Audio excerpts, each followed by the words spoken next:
సృష్టిలో మనిషితో పాటు అనేక జీవచరాలు ఉన్నాయి. వాటిల్లో వేటికి గుండె జబ్బులు వస్తాయి, వేటికి రాదు అని తెలిస్తే ఎందుకు వస్తున్నాయి, ఎందుకు రావట్లేదు అనేది కొంతవరకు ఐడియా వచ్చే అవకాశం ఉంది.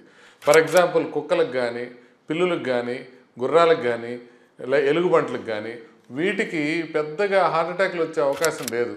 ఇట్లాగే వేల్స్, ఎలిఫెంట్స్ వీటిలో కూడా హార్ట్ అటాక్లు రావు. మరి కొన్ని రకాల యానిమల్స్లో అయితే హార్ట్ అటాక్లు కామన్గానే వస్తాయి. అంటే ఇప్పుడు ర్యాబిట్స్ ఉన్నాయి, లేకపోతే పందులు ఉన్నాయి, అట్లాగే నాన్ హ్యూమన్ ప్రైమేట్స్ అంటారు, అంటే కోతులు ఉన్నాయి, వీటిలో లేకపోతే ఎలుకల్లో వీటిల్లో కూడా హార్ట్ అటాక్లు వస్తాయి. అసలు రాని వాటిలో ఎందుకు రావు, వస్తున్న వాటిలో ఎందుకు వస్తున్నాయి చూసినట్లయితే ఆ రకమైన మెకానిజమ్స్ని మనం అడాప్ట్ చేసుకోవచ్చు అని. కుక్కల్లో చూస్తే ఎల్డిఎల్ కొలెస్ట్రాల్ చాలా తక్కువ ఉంటుంది, హెచ్డిఎల్ కొలెస్ట్రాల్ చాలా ఎక్కువగా ఉంటుంది. అందుకనే వాటిల్లో అథెరోస్క్లెరోసిస్ తక్కువగా ఉంటుంది. అట్లాగే పిల్లుల్లో కూడా మన కొలెస్ట్రాల్ లెవెల్స్లో హెచ్డిఎల్ చాలా ఎక్కువగా ఉంటుంది, ఎల్డిఎల్ తక్కువగా ఉంటుంది. అట్లాగే గుర్రాల్లో కూడా అట్లాగే ఉంటుంది.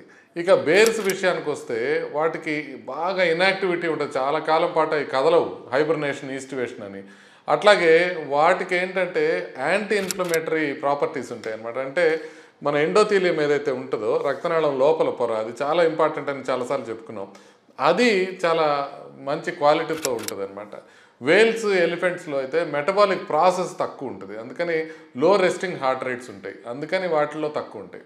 అయితే వచ్చే వాటిలో మనకి ఎందుకు ఇంపార్టెంట్ అంటే, మనకి ర్యాబిట్స్ కానివ్వండి, పందులు కానివ్వండి, ఎందుకంటే ఇంపార్టెంట్ వాటిల్లో మెడిసిన్స్ ఇచ్చి స్టడీ చేయటం.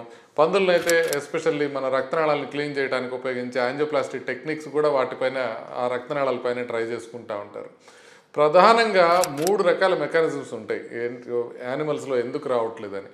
ఒకటి హెచ్డిఎల్ బాగా ఎక్కువ ఉండి ఎల్డిఎల్ తక్కువ ఉండటం, రెండోది అపోబీ పార్టికల్స్ లెవెల్స్ చాలా తక్కువ ఉండటం, మూడోది ఎండోథీలియల్ ఫంక్షన్ చాలా బాగుండటం, నాలుగోది మెటబాలిక్ రేట్ తక్కువ ఉండటం, ఇక జెనెటిక్ అడాప్టేషన్స్, బీపీకి అడాప్టేషన్స్ ఇవి కూడా ఉంటాయి. కానీ మొదటి 3 చెప్పినవి చాలా ప్రధానంగా వాటిలో ప్రాబ్లమ్స్. అయితే వీటిని డైరెక్ట్గా మనం మనుషులకి ఎక్స్ట్రాపోలేట్ చేయటం కష్టం అవుతుంది. ఎందుకు అని అంటే ఇవన్నీ మల్టిపుల్ మెకానిజమ్స్తో ఉంటాయి అన్నమాట. జస్ట్ ఎల్డిఎల్, హెచ్డిఎల్ మార్చినంత వల్ల కానివ్వండి, లేకపోతే మనం ఎండోథీలియం ఫంక్షన్ ఇంప్రూవ్ చేయడానికి మెడిసిన్స్ ఇవ్వటం వల్ల కానివ్వండి, లేకపోతే జెనెటిక్గా మనం మాడిఫై చేయడానికి కానివ్వండి, ఇది మనం ఒక చిన్న ఇది కదిపితే మొత్తం కదిలే అవకాశం ఉంటుంది. కాబట్టి వీటిని డైరెక్ట్గా హ్యూమన్స్కి ఎక్స్ట్రాపోలేట్ చేయకుండా వాటి మెకానిజమ్స్ మాత్రం అర్థం చేసుకుని వాటిని ఇంప్రూవ్ చేసుకోవడానికి మనం ప్రయత్నం చేయాల్సిన అవసరం ఉంది.